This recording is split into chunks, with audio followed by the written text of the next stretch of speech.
Hello everyone, how are you doing? This is Daryl Guberman, CEO of Guberman PMC LLC, a quality consulting firm here in Connecticut. We've been open now 12 years, assisting companies in quality consultation, also ISO certification, all derivatives.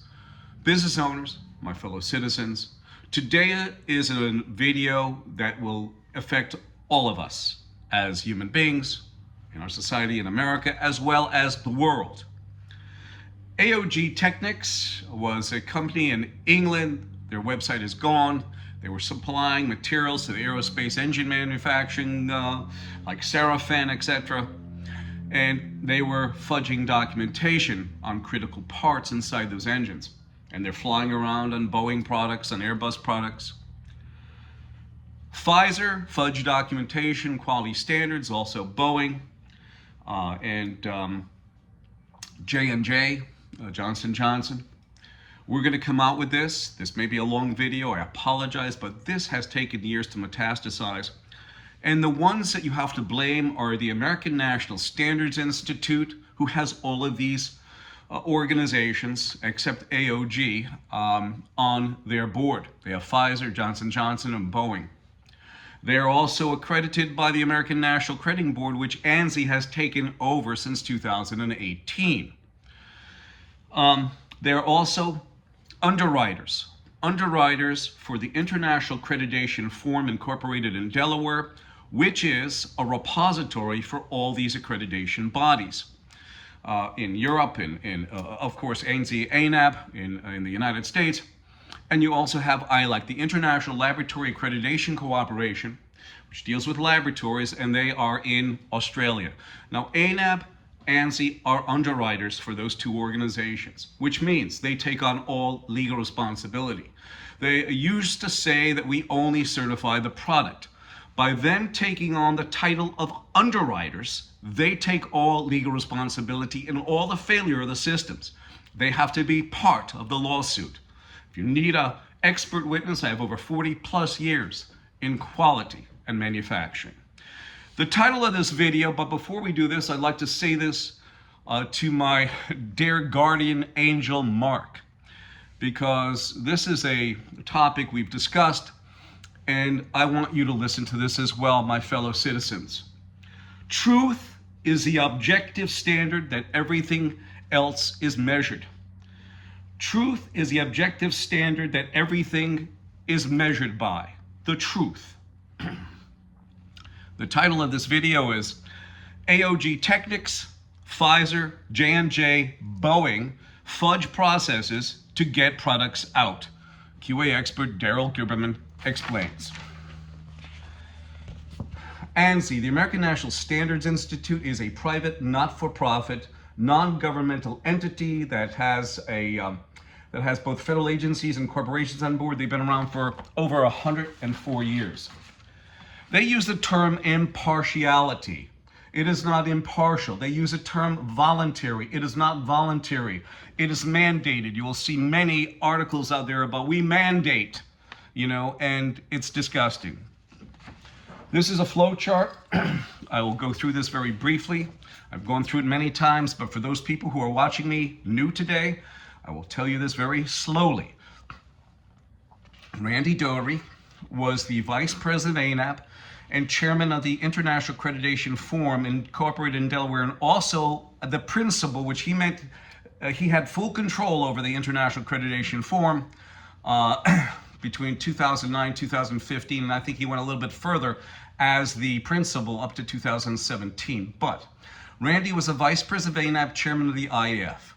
In 2015, he handed over leadership to this communist Chinese national, Zhao Jinwu, who at the time was also the chief executive of the China National Accreditation Services. Now, mind you, ladies and gentlemen, he's been involved with our quality and quality control in systems and processes throughout industries since 1994. Okay, 2015, he was handed over, leadership. He was also mandated by his country of origin, Communist China, to take your data like every Chinese national, is mandated through the China National Intelligence Law, Article number 7. ANSI and ANAB. ANSI took over complete control over ANAB in 2018. Federal agencies and corporations, only a sample. You go in 2018, ANSI took over complete control over ANAB, the accreditation body. They too are an accreditation body. And they sat between 2015, and they're still on there, 2015 to 21, while Zhao Jinwu was the chairman on the IAF. During this time, all the federal agencies that sat upon ANSI as board members were hacked by China, no less. A word that they use, or I'm using for you to get you to understand the complexity of quality, because they do that for you, the business owner, and for you, the citizen. You don't care, but the person who's running the business should care, because the word that they use is obfuscation, which is the action of making something obscure, unclear, or unintelligible. That also has to apply to our politicians too, both Democrats and Republicans. You have a picture in 2017 of Zhao Jinwu handing over laboratory certification in Wuhan, China. This is an issue because he was also the chairman of the International Accreditation Forum Incorporated in Delaware, and he's the chief executive of the China National Accreditation Services. You also have the factor, coming back to the United States, this is an article that we pulled out during that time of his standing in the lab certifying this laboratory. We pulled even further, and a deposition that was given in Texas by the head of the certification body ANSI-ANAB for laboratory, a Pamela Sale, excuse me, said this under deposition. I'm going to just read this section here, and I'm going to use the term phlebotomy lab and biolevel 4 lab like biolevel 4 was in Wuhan, China. She confesses to the fact of escape, and I'm going to read it to you, the COVID escape. One of the issues is that there is no commonly agreed upon set of standards that forensic labs around the country have to follow. Instead, there are informal guidelines that labs can choose to follow or not. Voluntary, and this is what we put in there, voluntary consensus standards fail since standards are meant to be uniform throughout a particular industry, whether it's a laboratory, automotive, aerospace, electronics, medical, service industries, but there are not, as Ms. Sales illustrated in her deposition. And there was a lawyer, a Mr. Marvin Schechter.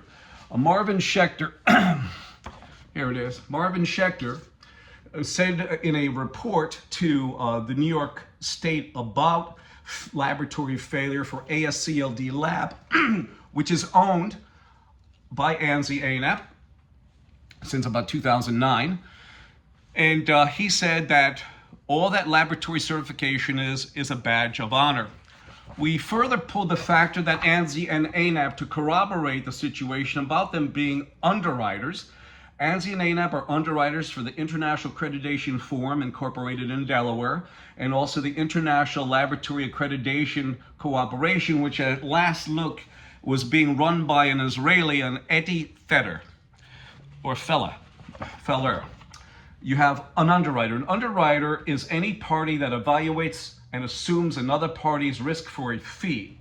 We have several of these, but this is a contract you can look upon that says ANSI-ANAB are underwriters for the IAF. And at the time of this contract, the IAF was watched over by a communist Chinese national, so you had the Department of State fully embracing China cybersecurity issues.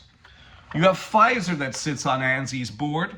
As I told you, Pfizer skipped quality processes and standards. We have those articles. We have even more. You have the factor here. Here it is. But you're going to see this with Boeing. You're going to see this with Johnson & Johnson. I'm going to show you this one, explain it to you. When I show you the next graph for for Pfizer and Johnson & Johnson, they're the same. ANSI and ANAB are underwriters, as you can see. The IAF watches over the accreditation bodies, but how could they watch over their underwriter? That's like you and I watching over our insurance company when we're paying them and we watch what they do. That's logically impossible, but ANAB are underwriters. It should be the other way around. IAF is an underwriter, but it's not. You have 7 different registrars, and these are 7 out of 60 some odd registrars, that sit on ANSI's board, utilizing the ANAB accreditation. Is there impartial oversight? Absolutely not. And then you have Pfizer over here where all of it's watching. And as you know, they sit on ANSI's board, and here it is. Pfizer skipped critical quality. It appears that every company that I'm going to mention here even AOG Technics, skip quality processes, standards, and fudge documentation. You have Pfizer over here basically doing the same thing, and they sit on ANSI's board. You have the factor of Benjamin Netanyahu and also their old Albert Bourla, veterinarian CEO for Pfizer. And you have Benjamin Netanyahu, who said that he used the Israelis as a laboratory for Pfizer. You have Johnson & Johnson that sits on ANSI's board. As I told you, we'd show you this. Okay. This is the same graph, the same chart, the same flow chart. You have Johnson & Johnson, who had a recall of over 75 million vials of COVID. It's not 60, it went up to 75. You have J&J has problems with quality, and they sit on ANSI's board as well.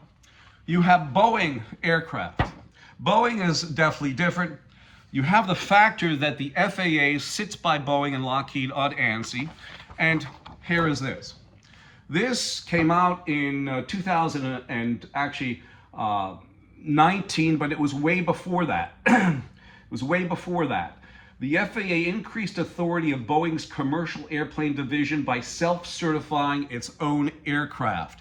So the FAA succeeded inspection to Boeing for the 737 MAX, probably the 777, 757, 787, because they complained that they didn't have enough personnel, so they empowered Boeing's own personnel, watching over themselves. Another thing I want to show you is this. This went out in 2002 to all of their suppliers. It basically states that our preference is to deal with proven suppliers with excellent quality performance and not have to do on-site quality system audits, which means that Boeing takes a piece of paper, AS9100 for aerospace, it's the ISO standard for aerospace, and they basically take critical parts into Boeing without sending anyone on board to their facility. No wonder why they have quality problems. They've been doing it for 21 years. Boeing also sits on ANSI's board. Boeing and their partner in crime, Kobe Steel, fudged documentation. These are articles. I'll gladly send them to you. I have them in hard copy as well. 203-556-1493 or Daryl, tqrs@yahoo.com. Again, here's the Boeing. It's the same flow chart with ANSI-ANAB being underwriter. So if there's any quality problems in that system, ANSI-ANAB takes full responsibility because they're an IAF member. ILAC is involved. It's all a mess. Here goes a good one. You have the problem that the FAA sits right over by Boeing, so they're cavorting together. They're probably doing champagne and caviar and driving their golf carts. You have the USDA sitting on ANSI. You have NIH sitting on ANSI. You have the CDC sitting on ANSI. And here goes a pickle. You have the FDA sitting on ANSI's board, and they were also sitting on ANAB at the time, and we have all that documentation. We don't make this mess up. And here it is.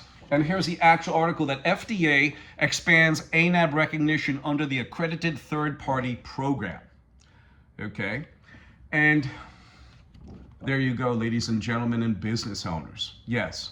In fact, a Charlotte Christian at the time sat on ANAB's board.